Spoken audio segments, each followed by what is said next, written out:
Galina, super, super happy to have you on. I know you go on vacation very shortly, and I caught you right before that. So this is a great time to be here with you. Hi, Mash. Nice to see you. Yeah, to finally do this after so many weeks. So, Yeah. Galina, to give the audience a brief intro about who you are, tell us what you're up to, where you're based, and just give us a brief intro. Okay, so maybe I should start a little bit with my background Yeah, background. and what I'm doing right now. So at the moment, I am leading communications at Vibranium Venture Capital Fund. It's a Silicon Valley based fund. We invest in seed startups, SaaS startups, basically. Yeah. And I'm just dealing with all the external communications, communicating with startups, communicating with journalists on various topics, So that's where I am right now. And it's very interesting part of my life at the moment because I've been in innovations for the past 6 or 7 years, and venture was something that I think was naturally coming into my life. So I'm really happy at what I'm doing now. It's very Mm. interesting field. Challenging for sure, but interesting. Yeah, and I think there's a certain vibe almost with whenever I speak with funds that are smaller than $100 million. There's these are small teams, and people there are very connected to each other, and they're very connected to the purpose and the mission of what they're doing. And when we spoke offline last time, I sensed a lot of that from you. So I'm very happy I get to share that with the audience today. But Galina, Yeah. you weren't always in venture capital, right? I believe you've been with Vibranium for the last 2 years ish. So before One year that, and a half. Yeah. 1 year and a half, 1 year, okay. Mhm. So before that, you were leading innovations, communications, and public relations, right? Yeah. But how did you get into venture? And like, what was that journey like coming from a non VC space to a VC space? Okay. So first, I want to highlight something that you mentioned about the team. Mm. Yes, we are a small fund and we Mm-hmm. have not a big team.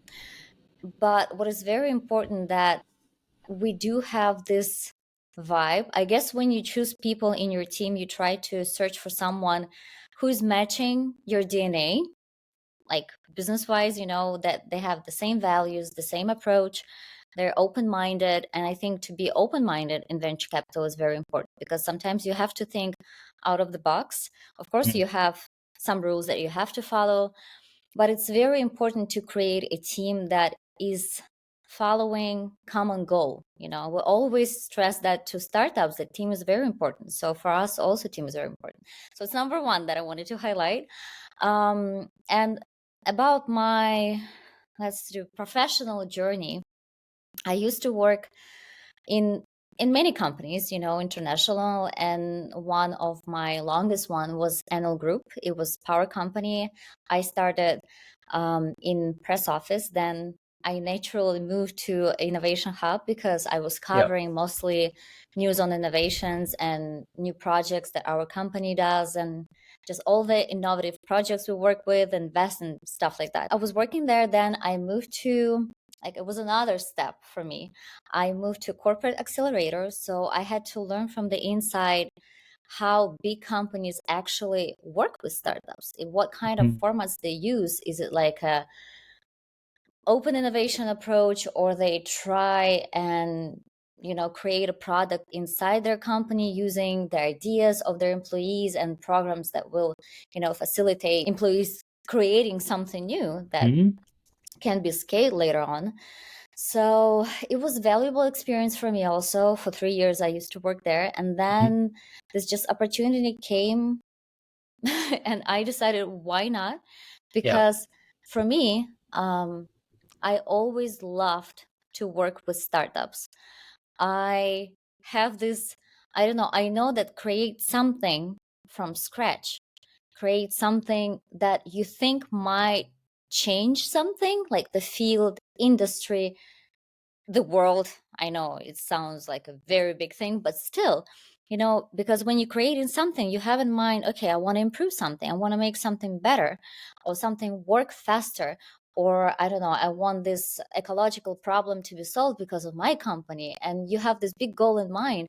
And I always admire those people because I know that it takes effort, Yeah. patience, a lot of I don't know, your stress cells, you can call them like that, to create something, and you have to believe in that. And it takes a lot of effort to search for investors, to search for partners, to search for your team. Mhm. So I always loved working with founders, and I'm happy that I had an opportunity, and I still have an opportunity to meet so many great people with brilliant ideas and startups. So Sure. seems like throughout your life, you've worked with teams and companies, and innovation was a core thing that attracted you to the different teams that you worked with. Mm-hmm. What's your personal North Star? Like, what do you look for when you're working with, whether it's startups or investors or companies or corporations?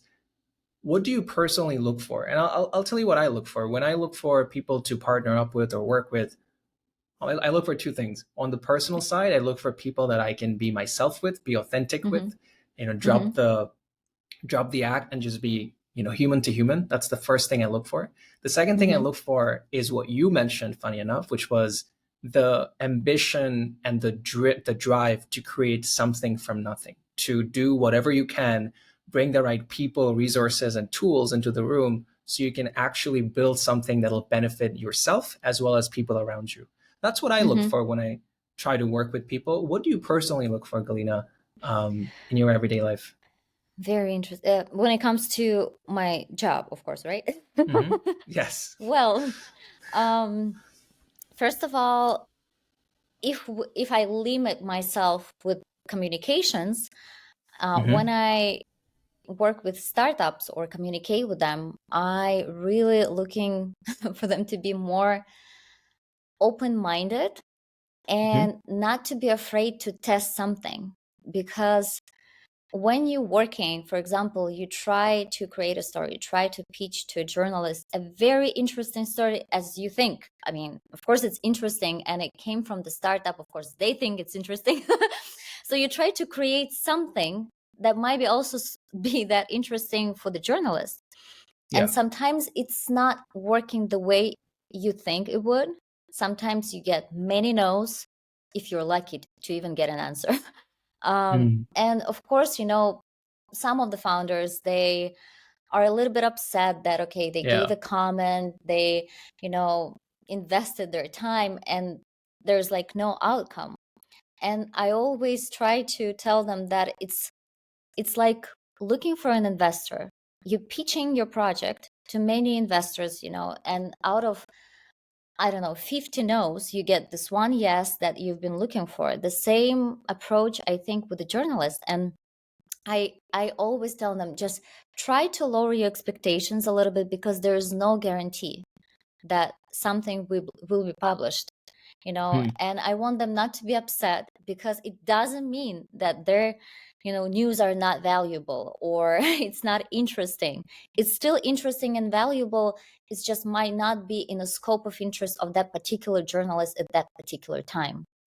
So yeah, Great I point. want them to be very open-minded and see that there are so many different channels that they can use to, I don't know, broadcast what is happening in their startup. So yeah, That's a great that's what. point. And the reason I like that very much, Galina, is because it comes back down to the soul of a founder. Try a lot of Yeah, things, keep doing, keep trying till you get that one yes, and then use that yes to again improve. But then you get one yes doesn't mean you'll never find another no. You're going to get a bunch of no's true. afterwards, but it's really iterating towards perfection. That's how I see it. Yeah. And so, Yes. I know we'll dive into your fund a little bit here, but I'm really curious. So you come from that innovation and communications and public relations background, Galina. Hmm. How do you find that those skill sets today help you support your fund and help you support your founders? I think you mentioned media exposure is something that you're very passionate with and very good at, and you help your founders with that. What are Hmm. some other elements that you have found that you're super helpful with when it comes to supporting your fund? It depends on the stage. So if we talk about startups, a seed stage or pre-seed, they don't really often have a PR team. Yeah. So sometimes they have one person who's covering marketing and PR, and it can be very stressful. And of course, they focused on selling their product, not on promoting and creating this, image, not really focused on the perception of their brand, if Mhm. if you know what I mean.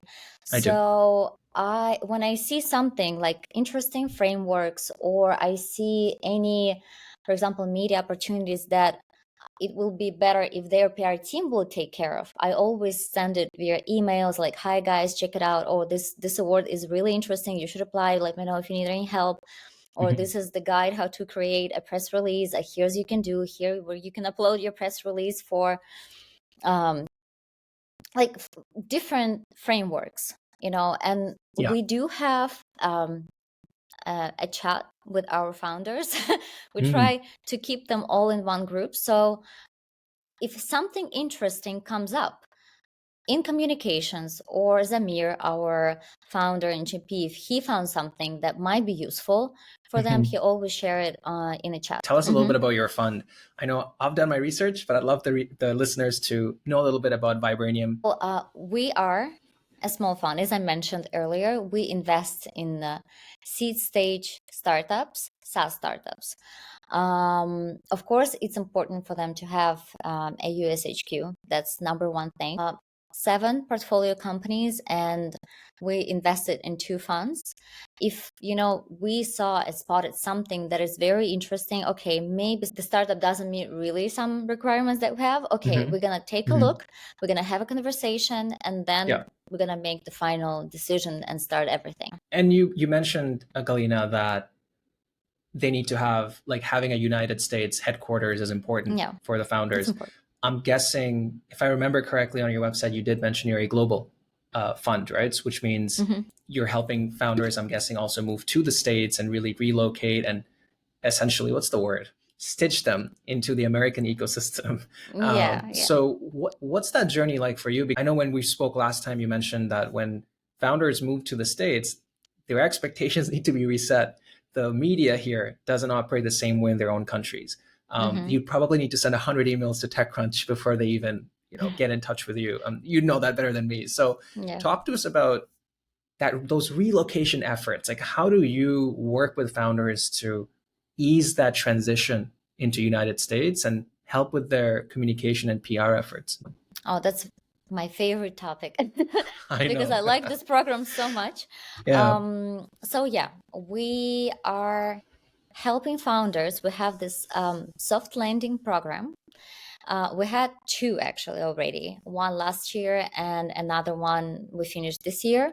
In the beginning, we help SaaS founders, SaaS startups. Also, there are some requirements that they have to meet because we choose around 50, out Mhm. of 100 that are applying. So yeah, we do help them to not to move, but to prepare everything for the smooth process of relocating to the United States. So in this program, we have experts from different fields, from communications, from marketing, from legal firms and stuff like that. That is also one of the most important thing. Also, people who can consultate them on visa types and how to relocate your pets and what the kindergarten to choose for your child. So we cover everything because and also some experts, they cover very important for founders thing, networking in Silicon Valley, because there are so many red flags that a new founder just can't spot right away. Yeah. Yeah. So we try to give them as much information as they need. And Hmm. of course, after the program is complete, we have demo day where they pitch their projects to potential investors. Yeah. And of course, we don't say goodbye right away. We have also a chat. We love chats Yeah. with them. And the same thing applies when we see opportunities, when we see something interesting that might help them through their journey, then we also send it. And some of them stay in touch with our experts, if they need any advice or they want to use their services. It's also very helpful. We have some very interesting cases, and we track Hmm. the number of people who actually, like in the beginning of the program, they were like, okay, yes, we are willing to move to the United States. By the end of the program or a few months later, some of them change their mind, and it's a normal thing. It's Hmm. okay to change your mind Hmm. because it's a big step. You analyzing everything. Is it worth it or not for your business, for your family? Because most of them are moving with their families. Yeah, And some of the startups, they're just in the process of preparing documents, and they're actually it's a moving. big Some step. startups already moved. So yeah, I love to see great cases. Yeah, And when Zamir shares a message, a startup just texted him that he got his visa, the type that he wanted, because yeah, of our experts and advice that we gave him. It's very, I think yeah. it's something that, I don't know, makes you feel really good. Yeah, it's making me feel good. I can only imagine Yeah. what it would do for you. That's Yeah. really nice. And I do want to point something on, Galina, is that building a startup isn't just the startup becomes your life. And it's Mm-hmm. not just a 9 to 5 or a thing that you do for 6 hours. It becomes who you are after one point. Yeah. And the fact that you have an empathetic approach to not just answer their startup questions, but also help them figure out the other elements of their family and how everything would tie in together. To Mm-hmm. me, as a founder myself, that would be a huge value proposition if I was looking to move to the States and if I had your team to support me. And if you are bringing up the topic of, hey, let's talk about daycare centers for your kids Yeah. since you'll be moving to, like, that is such an empathetic approach. I just wanted to point Mm-hmm. that out, that it's very what's the word, kind of you guys to think through that and not just Yeah. limit your capabilities and platform capabilities to just branding and PR, right? Like it's a very fascinating piece there. Yeah. Yeah. And And communications, just a of little course. addition here. When it comes to communications and marketing, they're also an important part of the soft landing program, because everything in the United States, when it comes to communications and public relations, things work a little bit different than in Europe, even. And we try to make them feel that it's okay to invest your time, that it's Hmm. okay, that it's not going to happen right away, that it's Yeah. okay to wait a little bit. Just don't give up. Hmm. It's not going to be silence from journalists forever. Yeah. You're going to get something one day, of course. You just have to be patient and try. Yeah. And yeah, we're just going to give them a few tips how to do that, what is the best way to use that, so they can be prepared, and they can always ask any questions if they have In your chat, right? In your 200 in different our chats. chat. Yeah. So I have a tactical question for you, Galina. When I Sure. was talking to one of the previous guests, his name is Oliver from In Motion Ventures based in the UK. He Mm-hmm. told me something very interesting because I asked him, Oliver, how do you anticipate the needs of your portfolio founders? How do you know what they'll need? They're not going to email you every day. And Yeah. most of the times Mm-hmm. when a founder needs something, they typically, from what I've been told, they'll go to their lead investor and say, hey, I need Mm-hmm. X. Do you need someone who can help me? In your Mm-hmm. case, Galina, I know there's chats. I'm guessing it's a Slack or something similar. But Mm-hmm. other than live chats, how do you and your team anticipate the needs of your portfolio founders? How do you know what they might need today versus, I don't know, 2 3 months later? And is it just a lot of back and forth communication? How do you keep track of that? Well, it's actually back and forth communication, I would say, Mm-hmm. because I personally, I do have this approach that I ask them, like, hi guys, what is happening in your company? Do you have any interesting products that you're launching?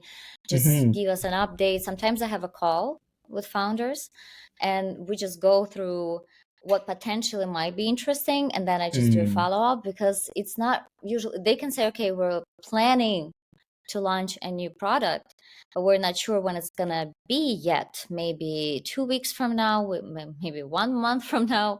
So Mm-hmm. sometimes it takes time also, but I prefer to have a call with them.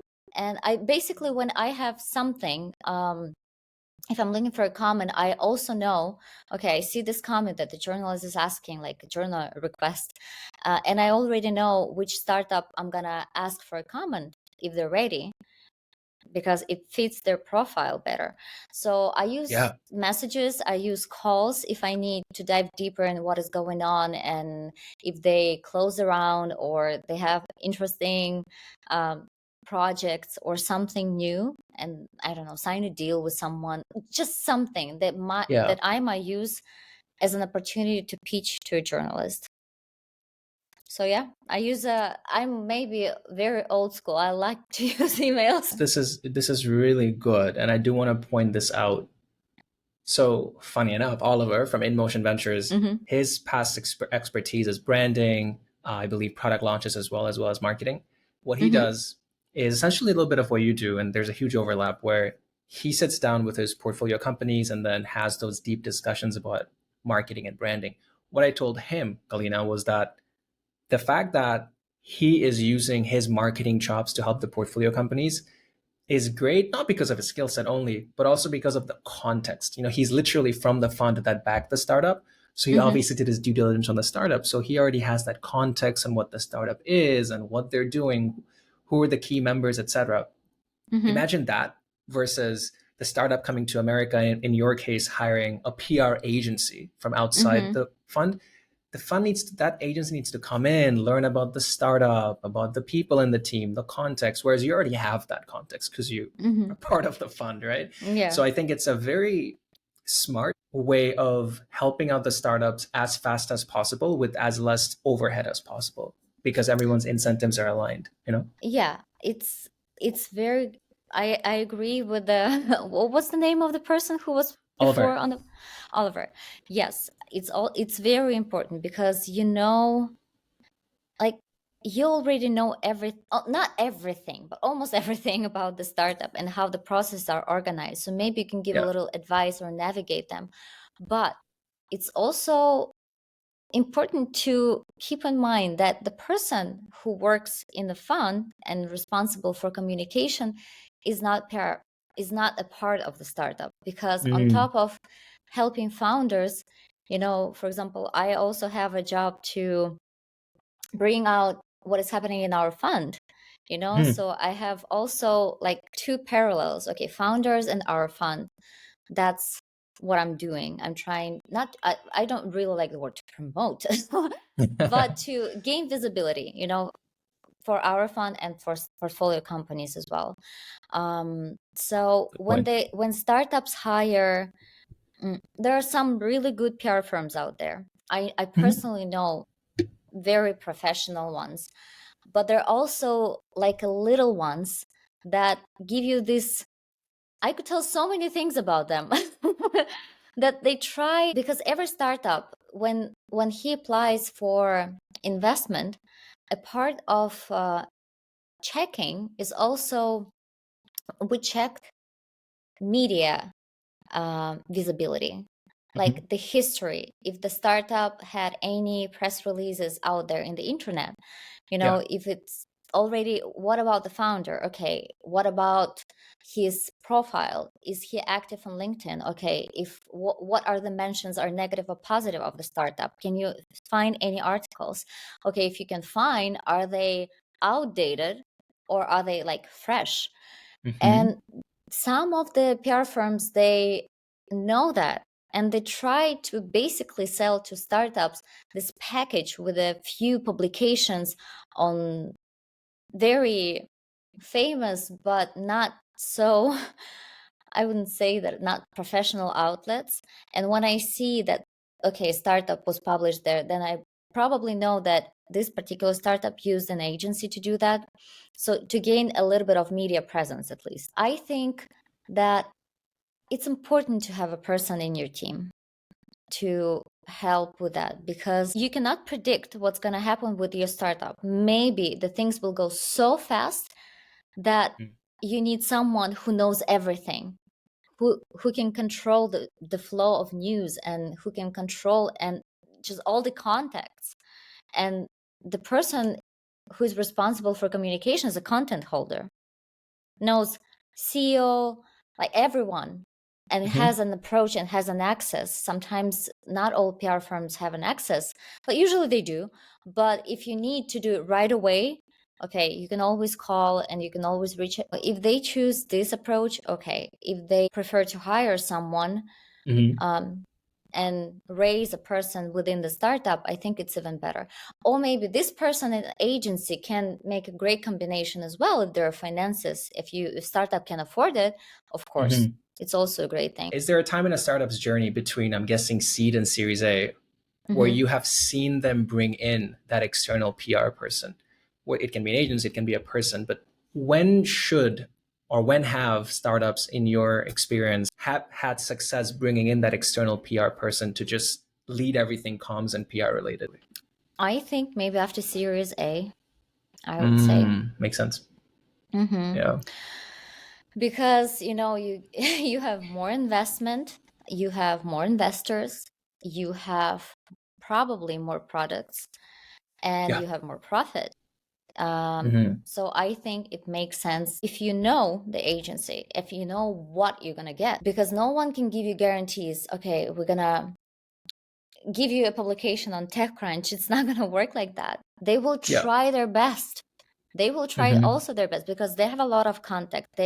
Because you're not the only client, and they work with many companies, and they do have, database of journalists, and they have really good connections with them, of course, that you might not have. It's always up to journalists whether or not he wants to go with this article or not, interview. So much power. Journalists have so much power. But I think that what makes content interesting, because sometimes what you think is interesting might not be really interesting for them. And they think, okay, if I'm reading TechCrunch, what would be interesting for readers to read? Sorry. So they try to think the other way. I love to read TechCrunch, and I love articles that they have. It's always interesting to read. It's never boring. And whenever I read, there's that little circle at the top right that keeps filling up as you scroll down. It's like they gamified the entire reading process. Every time I'm reading, I'm like, oh, I got to read fast. Anyway, but that's a great point. That is a great point, which brings me to one thing I wanted to really ask is a success story that you've had at Vibranium. Talk to us about maybe that one time a founder got that exposure, or a founder was very successful because of what you and your team had done. Super happy to dig into that. Well, maybe I can tell you first our story. Yeah. Okay, I call it my personal success story because everyone wants to be featured at TechCrunch. It was my personal professional dream. I know that it might sound for seasoned communication specialists like it's nothing, but still it was my dream, and I really wanted Vibranium VC to be mentioned and just have this opportunity to be there. And I just found there was like a thing called investor surveys. So I was like digging, doing my research. I'm like Sherlock Holmes. I think, when you're a communication specialist, you can find any contact, almost any, but still you have this set of skills that help you to find any person on Twitter, just trying to dig deeper. So I found this opportunity and I sent an email to the journalist, just like an intro, and I think it was a really good pitch. So I sent it. Okay, no reply. I did a courtesy follow-up 3 days after. Still no reply. And I'm like, okay, oh, no. Okay, yeah. I'm like, okay, happens. I didn't really have big expectations on that. And a month after, I get a reply from the journalist. If we want to jump into September issue of this investor interviews, and I'm like, okay, of course we're gonna do that. And we prepared our answers, send it, and on September 1st, I remember I opened TechCrunch and I saw our company and Zamir's interview, and it was really, it was a very satisfying moment, I would say, for me. When we talk about our founders, we try to find something that might be a good fit for them. Of course, we know that they don't have a lot of time, but they always ready to invest if they see that this might be an interesting opportunity. So there's a few articles in outlets, not big ones as TechCrunch or Business Insider, but still it helps them to gain this exposure, and it's definitely a plus for them. If they see that you have a track record of getting on BI and TC, Business Insider and TechCrunch, you are the expert. But I think it's a matter of the media companies also seeing the level of diligence that you bring to them. So, because if I know that someone does their due diligence well, in this case, Galina, and she's trying to talk to me, I'd be like, oh yeah, let me talk to her. Maybe she has a story for me. It's just not another startup. It's Galina's startup, So maybe over time, I don't know, maybe Fast Company will be like, they'll reach out to you like, Galina, what's any startups that we can write about? You never know. Oh, I wish it was like that. I was like, okay, sure, yes, I have this list. But yeah, unfortunately, it's not. I always also get upset sometimes because I think that you're trying so hard and you're sending so many pitches and they're not the same. It's not copy paste thing. Even journalists from TechCrunch, you try to reach them out with different pitches about one thing. About, okay, there's outline, and one news that you want to cover, and you're trying to find a perfect angle because you do your research. You find what journalist is covering, what is his style, and just if he's basically covering the subject or not. Because on TechCrunch, it's a good thing that they explain, okay, this is Ellen, for example, and she's covering this and that. But sometimes you can see Ellen covering completely different topic, which was not listed in her bio on the TechCrunch. So you also try to do your research, and it's like you're keeping so much information about everyone. Yeah, that's and just one reporter for one publication. Exactly. Wow. And I'm going on Twitter, and I use this particular hashtag that helps to find requests from journalists. And when I'm just scrolling, there's like never ending scroll, never ending. And there are different requests from, for example, we need experts who can comment on the decline of hedgehogs in the United Kingdom. And then you can say, okay, we need another expert who can, comment on what is happening in venture world at the moment. So you have to go through hundreds, I'm not kidding, to find something. I believe you. Yeah. So it's time consuming. Yeah, no, I can fully understand. But learning point for me, I didn't know that when reaching out to a reporter or an author, you need to kind of understand their style and the topics that they typically write on and what publications they are a part of. And that's just one reporter. And when you're pitching the same startup or the same story, you sometimes have to pitch it in different ways to the same person over time if they didn't respond to you the first or second time. That is tough. It's tough. And even if you get from the journalist, like, for example, I had one reply like, we're not interested. I'm like, okay, thank you for responding at least. Yep. I know that you're out there, saw my email. Okay, thank you. You're not interested at the moment, but okay, maybe in the future. One of the questions I wanted to ask you, Galina, is as you're looking into 2024, how do you intend to enhance your VC platform capabilities? Staying true to Vibranium's brand image, how do you want to upgrade how you help your founders over the next year or 2 or 3 years while still staying within the comms and PR space? Well, that's an interesting question because I guess what I see that if you have more portfolio companies, then you have more opportunities. And maybe I hope that our portfolio companies will launch new products and they hit new milestones that will give us an opportunity to expose it, and to share it in the angle that will be beneficial for them, of course. I'm just looking forward to that because I know that everyone wants to be featured, and I also like podcasts a lot, and our portfolio companies, they're not really actively participating yet. So Mm-hmm. maybe there's something I want to do with them, not me Mm-hmm. personally hosting, but helping them yeah, Yep. through the platforms, to have this conversation, to share their experience or their vision on something that might Mm-hmm. be very interesting. So, yeah, I just hope that they will prosper. And Yep. if they will prosper, there's something for me to I will always have something to write about. So, I love let's that. I put it love that. there. Everybody wins. That's great.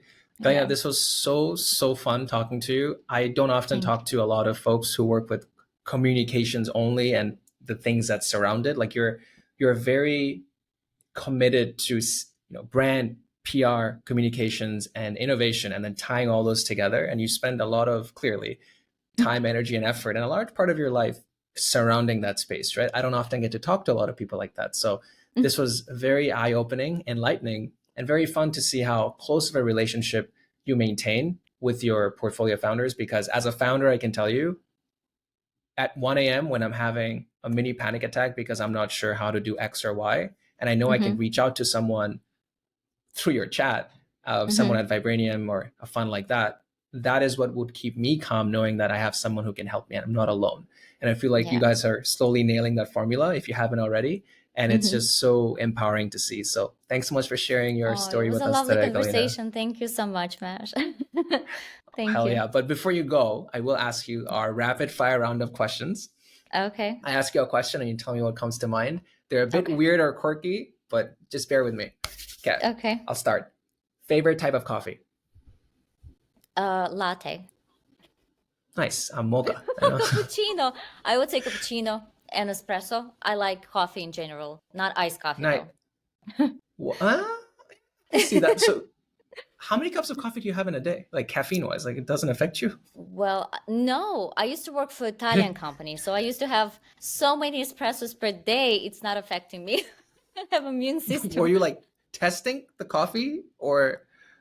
No, I mean it's just when I worked in Italian company, we just had you have first cappuccino in the morning, then you have espresso after lunch, then you have Oh, probably one at Jesus. 5, and you sleep like a baby in the evening. Trust me, I can drink 3 coffees per day, and I will be Mm, sleeping really good.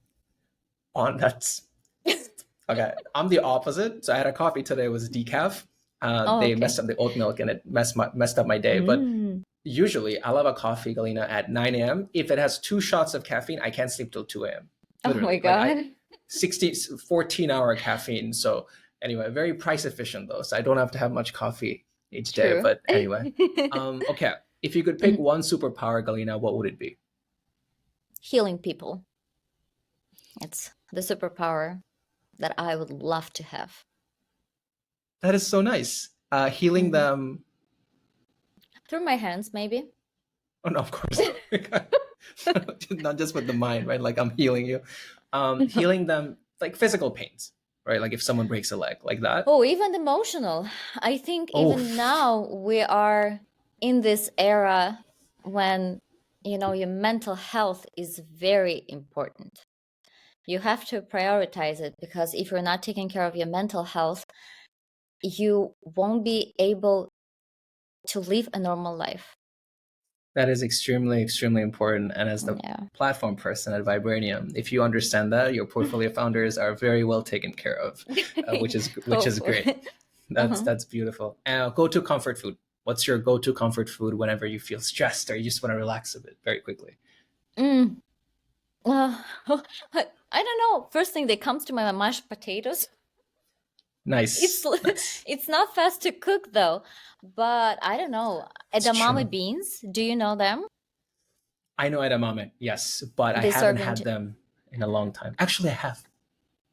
I have. you probably I did. have. It's I very, have. I don't um like chips and I'm not really a fan of that. So I try to eat healthy. But Nice. if I have something and I need like a quick bite, that's what I have always in my fridge. Oh, okay. Interesting. Yeah, I think my partner, she once put edamame beans and she mixed it with uh damn it, I'm forgetting. It's the beans, like those Yeah. chickpeas. Ah, chickpeas. Ooh. And when you mix edamame beans with chickpeas, it tastes very rich, but it doesn't feel like you're having edamame beans. It just tastes so rich. And if your life was a movie, what genre would it be? Drama with comedy elements. Very nice. The best way to No, live life. yeah, just something documentary, if I could say that. But not drama. No, I don't want to be dark. No, definitely. Yeah. Just let's have like a comedy, a good one that gives Yeah. you a good aftertaste. A good aftertaste. No one's ever told me that on this pod. Good aftertaste. Yeah. Interesting. Yeah, mine's a bit more like a bit dark. I think I like mystery because I look at a lot of Ooh. mystery. Netflix, it's like you never know what's going to happen next. Ah. It gives you a lot of anxiety, but it also lets you see forward to the next day. That's how I see Yeah. it. But a little bit of comedy would be good from time to time. Yeah, we need some comedy in our lives sometimes. We do, desperately. I do for sure. And then last question, favorite way to spend a lazy Sunday afternoon? You just mentioned that I love to watch Netflix and maybe read a book and have a good tea. I All also at the same drink time? tea. Nice. I'm a tea drinker also. And yeah, just my way. I love documentaries on Netflix, but I'm not gonna spend the whole day watching it. I'm getting tired after a few hours. Documentaries of what? Like historical figures? Like documentaries of what? No, crimes.